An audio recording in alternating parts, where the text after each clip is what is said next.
अस्सलाम वालेकुम दोस्तों, आज हम बात करने वाले हैं पाम कोकातू के बारे में।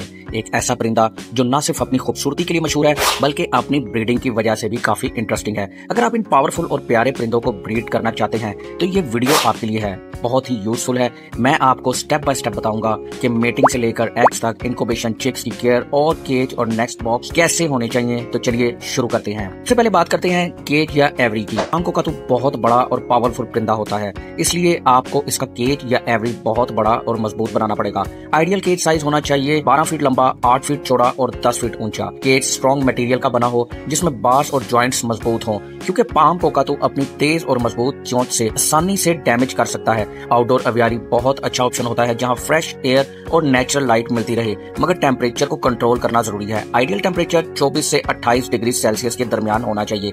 एवरी में ट्रीज, ब्रांचेस और टॉयज भी रखना चाहिए ताकि परिंदा मेंटल स्टिमुलेशन ले और बोर ना हो। बात करते हैं नेस्ट बॉक्स की, जो ब्रीडिंग के लिए सबसे इंपॉर्टेंट होता है। पाम कोकातू अपने नेचुरल हैबिटेट में लकड़ी के बड़े और गहरे होल्स में घोंसला बनाता है, इसलिए कैप्टिविटी में भी आपको स्ट्रॉन्ग और बड़ा नेस्ट बॉक्स देना होगा। नेस्ट बॉक्स की साइज होनी चाहिए, इसकी हाइट है 60 से 70 सेंटीमीटर, वेट 30 से 40 सेंटीमीटर और डेप्थ 40 से 50 सेंटीमीटर। नेस्ट बॉक्स का एंट्रेंस हॉल सर्कुलर होना चाहिए जिसका डायमीटर लगभग 15 से 20 सेंटीमीटर हो, इससे परिंदा इजीली अंदर बाहर आ सके। नेस्ट बॉक्स की कंस्ट्रक्शन स्ट्रॉन्ग लकड़ी से होनी चाहिए जिससे पाम कोकातू की चोंच की ताकत बर्दाश्त कर सके। नेस्ट बॉक्स के अंदर सरफेस थोड़ा रफ होना चाहिए ताकि चिक्स को ग्रिप मिले और वो फिसले ना। नेस्ट बॉक्स को केज के अंदर कम से कम 6 से 8 फीट की ऊंचाई पर लगाना चाहिए जहां परिंदा अपने आप को महसूस करे। कोकातू की डाइट और खाना। पाम कोकातू की सेहत और ब्रीडिंग के लिए उसकी डाइट बहुत इंपॉर्टेंट होती है। ये परिंदा नट्स और सीड्स बहुत पसंद करता है, लेकिन उसको बैलेंस डाइट देना जरूरी है। Nuts, walnuts, almonds, hazelnuts, seeds में sunflower seeds, fresh fruits, apples, bananas, pears यानी कि नाशपाती, फ्रेश वेजिटेबल में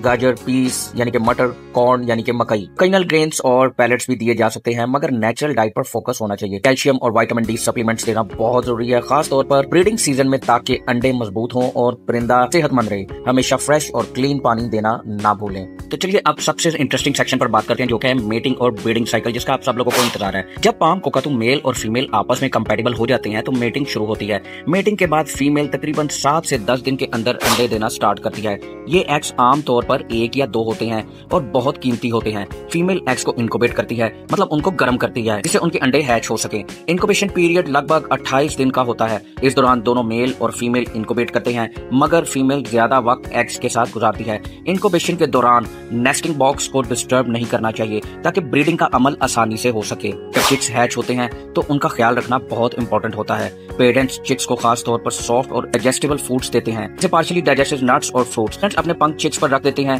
ताकि उन्हें ठंड से बचाया जा सके। आपको इंश्योर करना होगा कि चिक्स को प्रॉपर न्यूट्रिशन मिल रहा हो और नेस्टिंग एरिया साफ हो। चिक्स तकरीबन 8 से 12 हफ्तों में परिंदे बनकर अपने पैर फैलाने लगते हैं और धीरे धीरे इंडिपेंडेंट हो जाते हैं। इस दौरान केज या एवरी को साफ सुथरा और सिक्योर रखना जरूरी है।